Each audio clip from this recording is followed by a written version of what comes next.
Hello, hello, hello. It is F1 Spud here, and welcome to episode 17 of Football. In today's episode, we are going to be talking about the team that I would put in the Euros, just the 26-man squad. And I have put a few different players in compared to what the majority of people would want. I'll explain the choices for the majority of them, especially the ones which might be seen as controversial. I'll explain why I've put them in and who I probably would put them over. Um, And yeah, obviously, I don't expect this team to get picked at all. It'll be completely different, but I'm interested to see what you guys think down below, who you guys want to see in the England squad for the Euros. So put your 26-man squad in the comment section, and also drop a like if you want to. Um, so I've got it on here, the left-hand side where the England flag is. What I'm going to do, I built it already on Transfer Market. So what I'm probably going to do is slowly reveal it because it has the goalkeepers first. I'll try and do it one by one, but it'll end up being two by two at the end. But we'll just do it like a slow roll. I'll just briefly explain each player. So goalkeepers, the obviously number one wasn't tough. Jordan Pickford. He's normally quite good for England, and he's had a good season for Everton. He's probably my goalkeeper of the season in the Premier League. So there was never going to be any question, especially with Southgate in charge anyway, of it not being Pickford. Then it was really difficult to select the other two spots because Ramsdale hasn't played practically all season now. Pope's been out injured for most of this, for like 5 months, and he hasn't played yet. He's been benched 3 times since coming back. Sam Johnson's injured, but the guy that I'm putting in obviously plays for the same team and was quite an obvious choice, I think, actually, with who was left. I went for Dean Henderson. He's been playing quite well for Crystal Palace, especially under Oliver Glasner. Would you have got in if I don't know what's going to happen next season, but Dean Henderson could easily be number one, even once Sam Johnson's back, because they're playing really well at the moment, and they're not conceding too many goals. So obviously Dean Henderson has been part of the England setup before, so it would make sense for him to be. It would make sense, I think, for him to be the number 2. Picking the number 3 was tough because I could go for a Pope or a Ramsdale who don't play. And after that, there wasn't really any like major people I could think of. I mean, I can't see someone like Southgate going for a keeper from the Championship, even though there's a few young keepers that are quite good. James Trafford, obviously from Burnley, he's been dropped, and to be honest, except in a couple of games, I don't think he's been that good this season either. So I've gone for someone that was linked to be in the last England squad, but never was.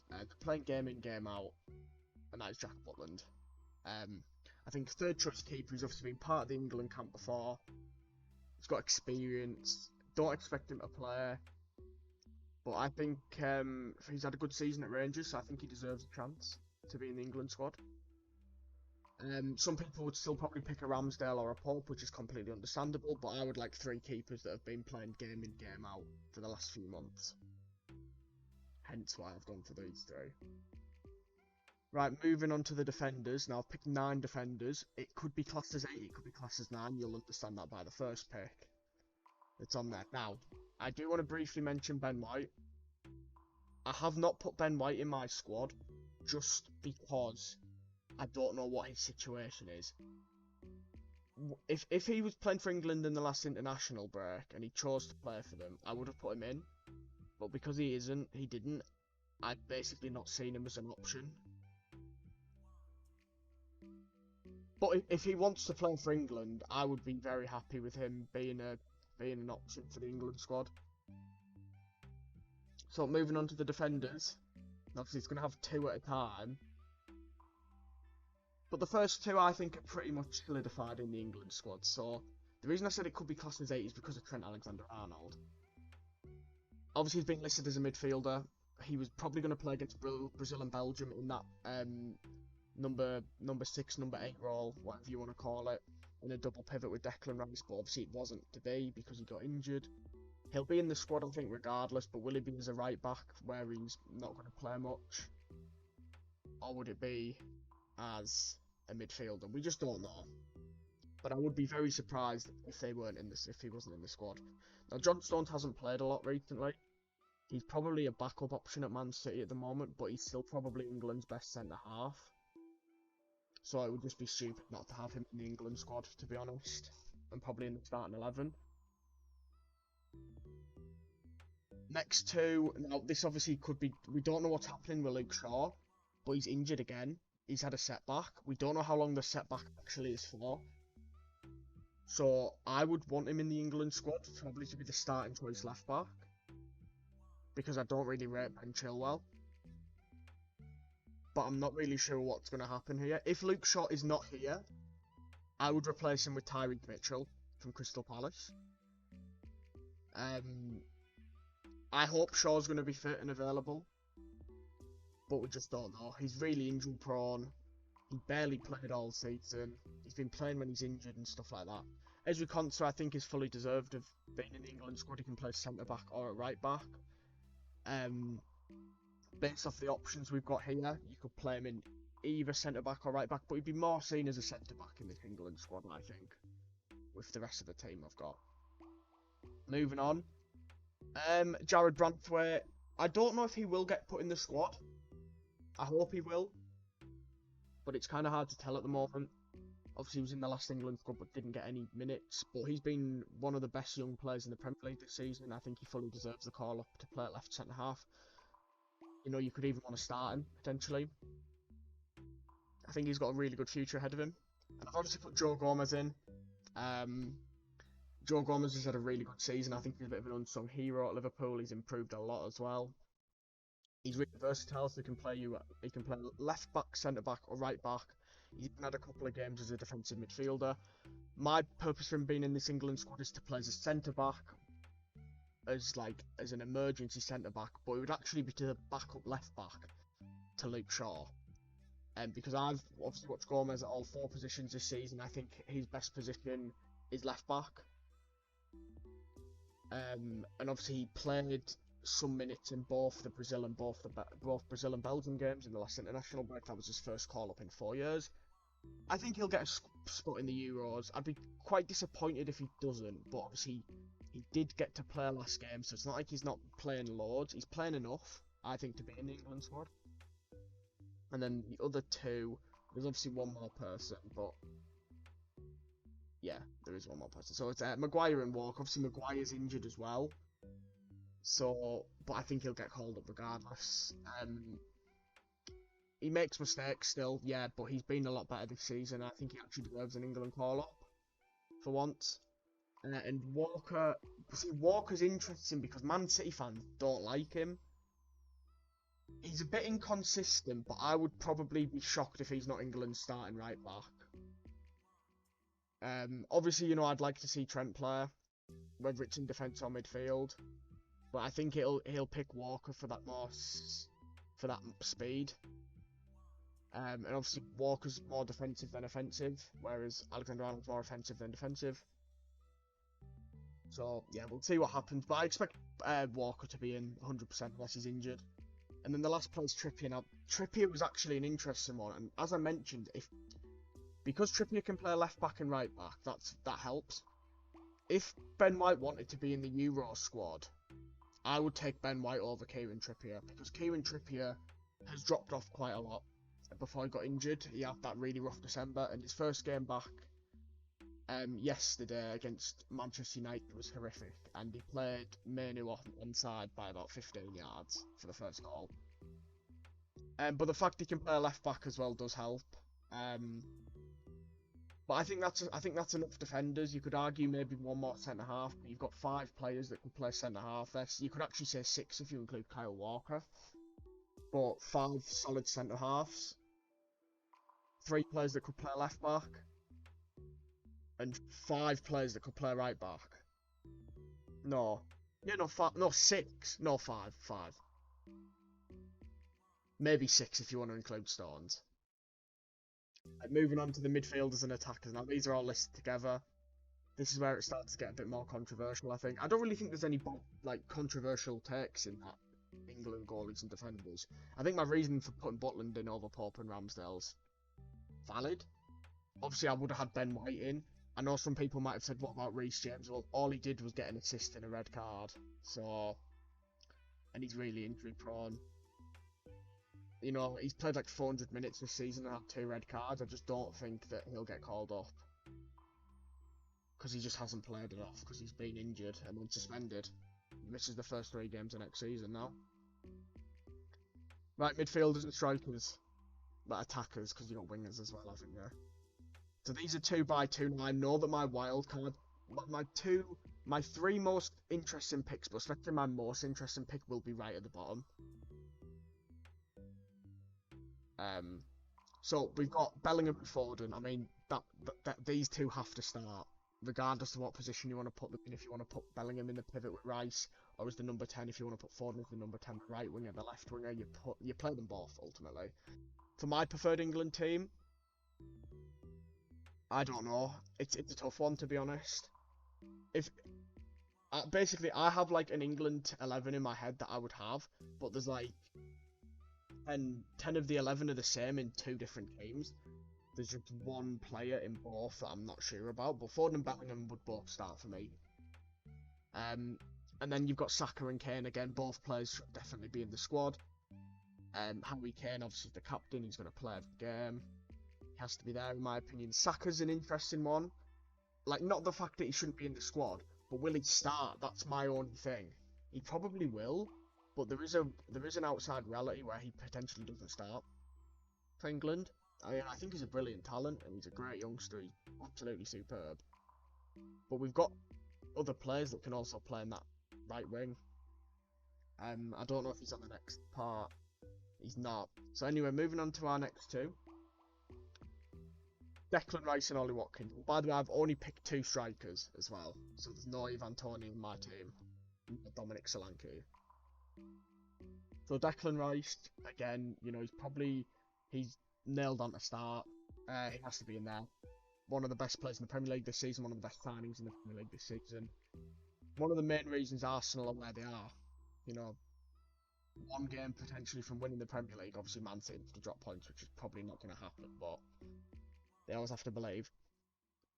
So yeah, Declan Rice, and then Watkins, most goal contributions in the Premier League, joint most I think with Palmer now. I could be wrong on that. It might be one off. Watkins has been superb. The only issue is we've got Harry Kane, so he's probably not going to start any games. He might start 1 in the groups, but he's not really going to get much game time, even though he's been phenomenal. And he's one of the main reasons Villa are in the Champions League next season, which again, massive credit to Aston Villa for that.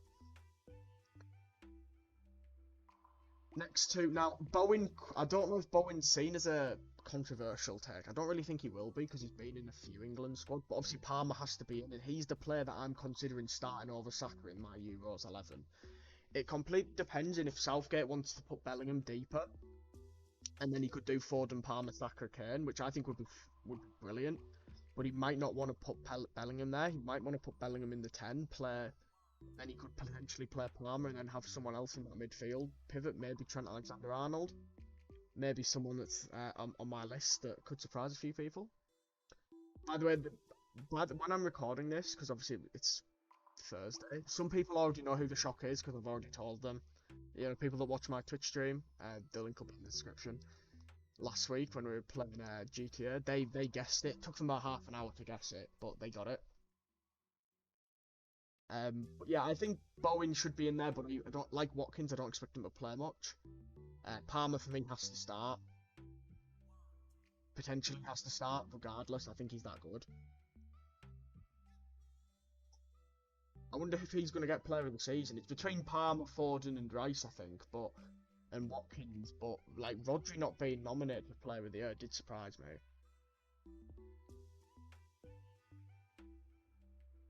Right, so the first one I don't think is an outrageous take. Anthony Gordon. He for me should be in the squad. He's been brilliant this season for Newcastle. Completely different player than when he was at Everton, and when he joined Newcastle as well. I'm shocked about how good he's been. Causes problems for loads of defenders. He thoroughly deserves to be on the plane. Eze is the next one. Now, this one, I wouldn't say it's like an outrageous take, but potentially won't be in many people's squads just because of the amount of attacking options that we've got. Obviously, can play as an 8, he's been playing as like a left forward under Glasner.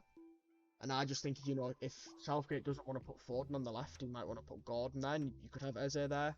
I'd basically say I'm taking those two, Gordon and Eze, over Grealish and Rashford. I like Jack Grealish a lot, but he's just not playing enough, and he's been injured a lot, and he's just not been the same player as he's been last season, because I think he was quite pivotal for the reason they won the treble. But yeah, I've gone for Gordon and Eze. So the first player here isn't going to be controversial. The second one, like I said, the last 3 players are probably the wildcard picks, especially the last one. So Conor Gallagher, I think, will be in the England squad, and deserves to be. He can obviously play as a 10 or an 8, or a 6 in a double pivot. Obviously, I expect England to play with a double pivot, hence for some of the options I've gone for here. So yeah, I think Gallagher's had a good season for Chelsea. The fact that he keeps getting linked with moves, I think, is crazy. And that's why I've gone for Gallagher. Now, Harvey Elliott. There's a reason that I've gone for Harvey Elliott, and it's just over James Maddison, because that is what I've decided, by the way. I've basically took James Maddison out and put Harvey Elliott in. I think if you were going to bring one of them off the bench, Harvey Elliott has a much higher impact off the bench than James Maddison would. Elliott's underlying numbers have been really good recently as well. You know, he's took Szoboszlai's spot off him in the current Liverpool team. Do I expect that to happen next season? I don't know, because it's a slightly different formation under Arne Slot. I think Szoboszlai will be Liverpool's main number 10, playing behind the striker. But you could potentially have Elliott as the right winger. We don't really know what will happen with certain players as well. But yeah, whenever Harvey Elliott plays, I think he's got good attacking IQ.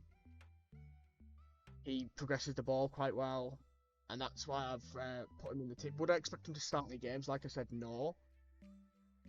But I think that you could bring him off the bench, and he could change a game.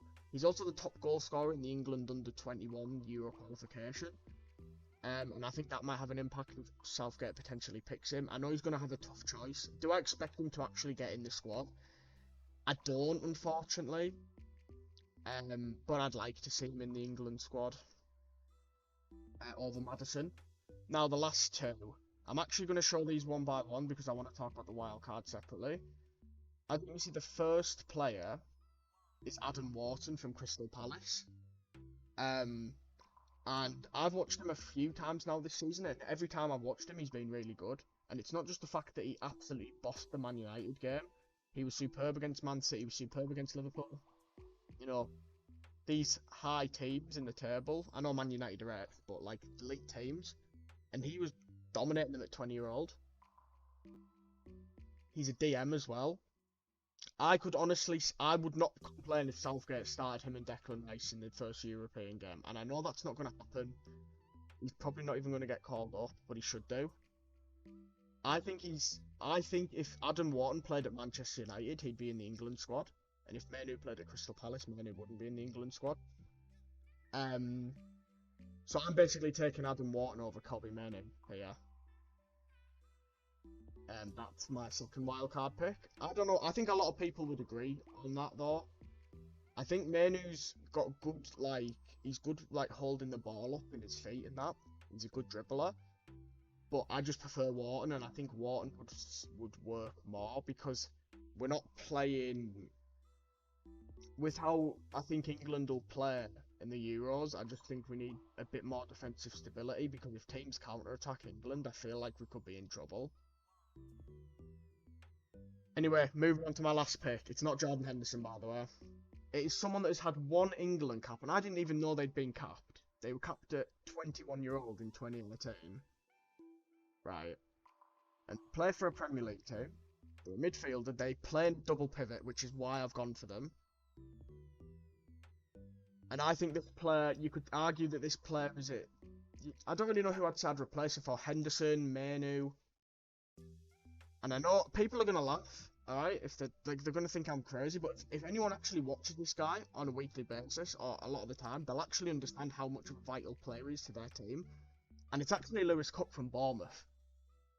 So the reason that I would pick Lewis Cook in my England team over the likes of Kobbie Mainoo, Jordan Henderson, is he's a good tackler, he's got a good duel percentage rate, he's good at set pieces, he's a good tackler. I think I just said that.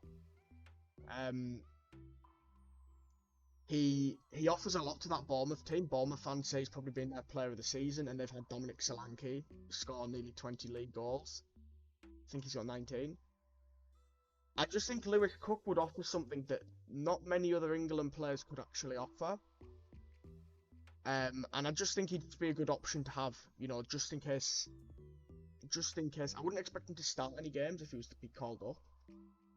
But I actually genuinely think that they've had a really good season, Bournemouth, and a player like Lewis Cook deserves a chance to go to the European Championships. So I know that it's really controversial to take him over the likes of Jordan Henderson, Kobbie Mainoo, etc. But I genuinely think Lewis Cook deserves a chance. And I know that no one except Bournemouth fans will agree. I have no affiliation with Bournemouth, by the way.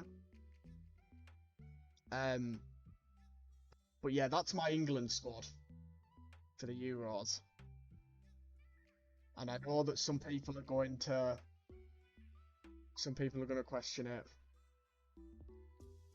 and that, but let me know who you've got. If you've got Lewis Cook in your team, you've got my utmost respect. Let me know who you think should be in. So like I mentioned, if I thought that Ben White would actually choose to play for England, I would put him in over Kieran Trippier. But I don't think that's going to happen, so that's why he's not in my team. And I've only gone for 2 strikers as well, which I want to know what you guys think. Would you pick 3 now that it's an extended squad? By the way, because it is extended to 20 from 23 to 26, if it was only 23, the 3 players that I would get rid of would be Lewis Cook,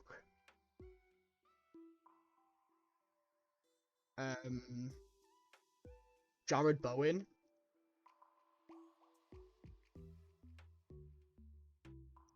and then I'm not sure after that. Probably Everett Chesney, just because of Harvey Elliott off the bench. I just think could just be a really good option. So I would take Cook, Eze, and Bowen out if it was a 23-man squad. Let me know what you guys think down below. Do you agree on my Lewis Cook pick? Do you agree on the Adam Wharton pick?